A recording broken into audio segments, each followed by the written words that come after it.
What kind of unhurt of girl is that? The whisper flew through the parade ground like a spark in dry grasses, just as the camera would freeze on her calm face and the narrator would lean closer to the microphone. If this story touches you, support the channel with a like and subscribe, because what you're about to hear is about courage, justice, and the price of honesty. No one expected the new division commander to be so young, and no one expected her to be a woman. Soldiers lined up in stiff ranks, boots polished, eyes forward, but curiosity burned in every chest. As each stood there without theatrical gestures, in a simple uniform worn honestly, as if it had grown into her shoulders over years of service. Her gaze moved slowly across the formation, not cold, not warm, measuring. In that silence, many felt exposed, as if SHE already knew their stories, their problems, their unpaid allowances. The boots bought with their own money instead of state funds. The previous commander had been transferred quietly, without explanation. Rumors traveled faster than orders, missing supplies, vanished funds, paperwork that never matched reality. At the center of those rumors stood a civilian official attached to the unit, a man who arrived in expensive cars, hosted loud banquets, and smiled at officers as if he owned them. Everyone knew, but no one dared to speak. Complaints disappeared. Soldiers learned to keep their mouths shut. That was the normal order of things, until SHE arrived. Her first week passed without dramatic speeches.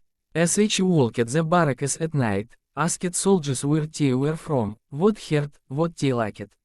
SHE at the same food in the canteen, listening more than SHE talked. Some thought it was an act. I was happy it wasn't. The official laid it off.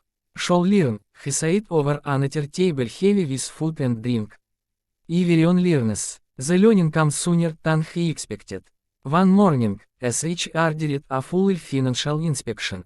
No warnings, no hints. Just a calm, official request that shook offices like an earthquake. Papers were brought out, locked drawers opened. Numbers refused to line up. The deeper the auditors went, the louder the silence became. Soldiers watched from afar, afraid to hope, afraid to believe. The official still smiled, still joked, still tried to arrange private conversations. SHE refused everyone. When the truth surfaced, it was uglier than the rumors. Money meant for repairs, uniforms, medical care gone. Spent on restaurants, gifts, foreign trips. On paper, everything was clean. In reality, soldiers had paid the price. A young private remembered borrowing money to buy winter boots. A sergeant recalled sending his injured friend to a civilian clinic because the unit had no funds. These memories began to speak, one by one, like witnesses finally allowed into the courtroom. The confrontation happened in the assembly hall. Soldiers packed the room, standing along the walls. The official tried to turn it into a performance, raised voice, offended dignity, treatise of connections and influence.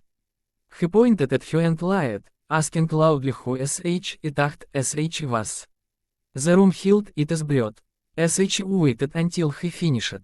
Then SHE spoke quietly, but every word landed like a hammer. SHE didn't insult him. SHE didn't shout. SHE read numbers, dates, signatures.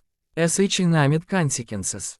SHE reminded everyone what that Stalin monument, not abstract sums, but cold nights, untreated wounds, families waiting at home. By the time SHE finished, the latter was gone. The officials fast drained of color. Military police escorted him out. For the first time in a long while, soldiers felt something unfamiliar rise in their chests, relief mixed with disbelief. Some expected retaliation, a reversal, a phone call. From above that would fix everything. It never came. Instead, funds were returned. Repairs began, new supplies arrived. Slowly, trust followed. But leadership isn't proven in one act. Challenges come quickly. Old officers resisted. Anonymous complaints appeared. Pressure came from outside, subtle and not so subtle. SHE stood firm, not because it was easy, but because it was right. When mistakes happened, SHE admitted them. When someone worked honestly, sh inatiset. Discipline returned, not through fear, but through respect. Months later, on another quiet morning, soldiers stood straighter than before. Not because they were afraid, but because they believed in the person standing in front of them. Someone again whispered, "What kind of young heart of girl is that?" This time, her words carried pride. The story doesn't end with applause or medals. It ends with something stronger. A unit that remembered why it existed. Soldiers who understood their dignity mattered. And a reminder to everyone watching, justice often arrives quietly, carried by people who don't look the way we expect.